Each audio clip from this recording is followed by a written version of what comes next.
Hey guys, this is Corey with Custom RV in Amarillo, Texas.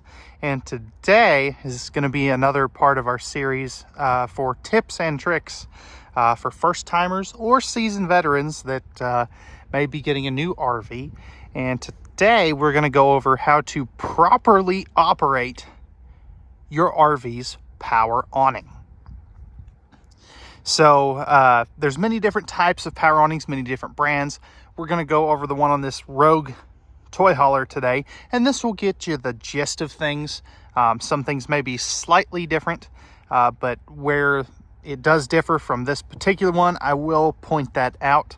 That way you can know the differences between different types of awnings. So without further ado, let's go ahead and get into it. So starting off, this is, and this is probably fairly obvious, but I am going to start with it in the closed position. So as you can see, this awning is fully closed for travel. Now, when you have this closed, what you want to look for, and we're looking at a Lippert Edge awning today, but you can see how these are fairly close together. And same thing back here, how this is, seated all the way down there, and you can see that no fabric is sagging or anything like that. Those are the things that you want to look for in your pre-trip inspection. So I just wanted to go over that. Now, if you see one of your arms, and the arms, if you're not familiar, are these pieces here and down there. If you see one of those kind of sticking out at the bottom or stuff, you probably have a bent arm, and you just want to, watch that in case that you do have that issue. So real quick, I'm going to set you down and we will roll this awning out. And I'll probably speed this up several times so you can see kind of what this process looks like.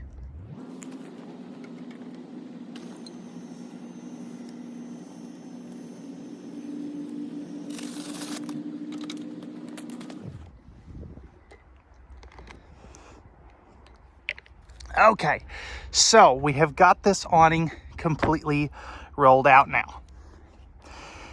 And one of the things that you want to look for on any of these awnings is this screw right here.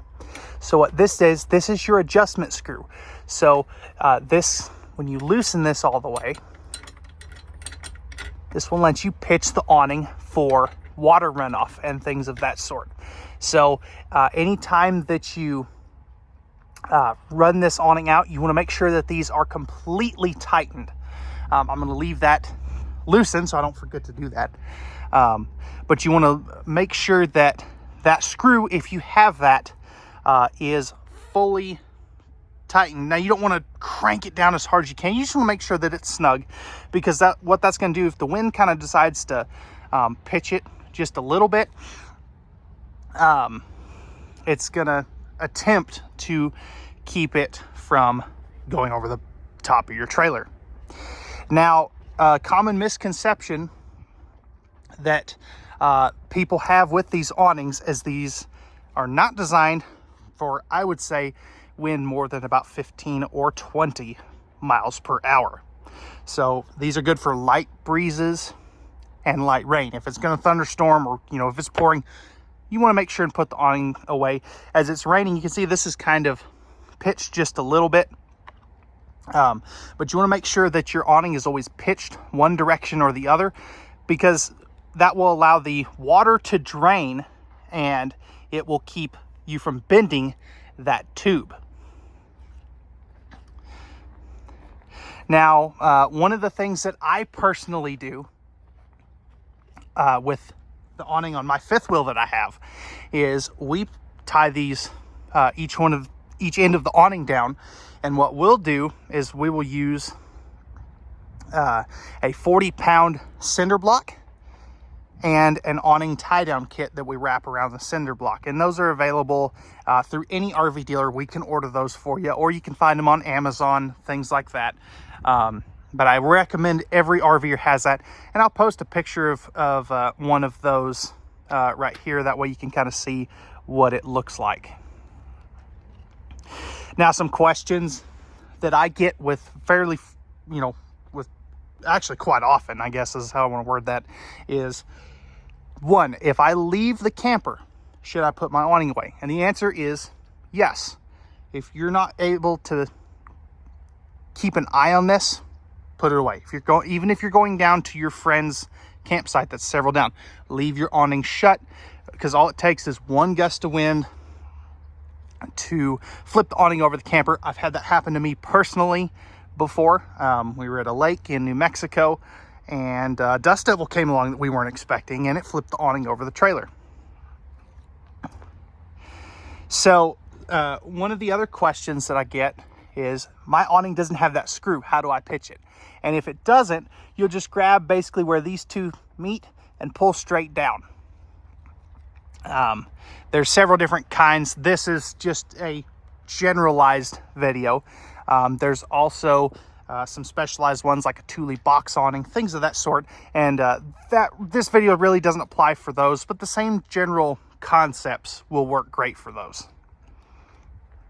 Another question I get with very often is, what happens if my awning doesn't roll up? Well, you can see, and if I zoom in here, you can see that little circle cap right there. That is your manual override.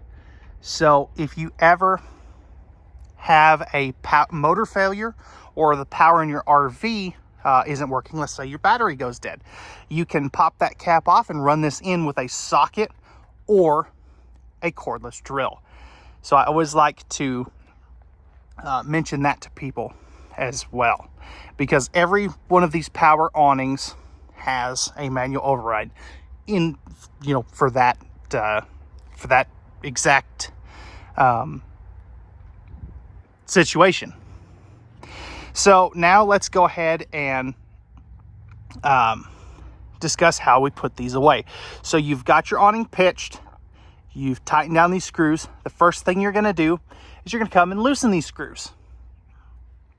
And once you do that, the awning will kind of go back to where it normally does, where this arm is fully extended, which is what you want. If you forget to loosen these screws, it can actually break your awning hardware, and that gets very expensive very quickly. So then what you'll do is you'll go inside of your trailer, and I probably should have included this, but you'll find your awning retract switch. Now, if we hold extend, it will start to roll it up backwards. That is something you do not want to do. You want to roll it up the same way every time. So you've got your extend retract switch here, and when you're ready to put it away, all you do is hold retract, and it'll start going in.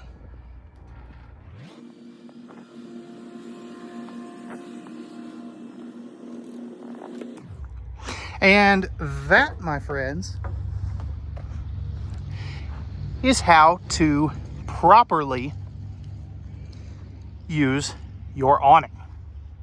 Now, before you leave, if you enjoyed this video, if you found this informative, or if I missed something, leave those comments, questions, and let me know your awning mishaps or stories down in the comment section down below.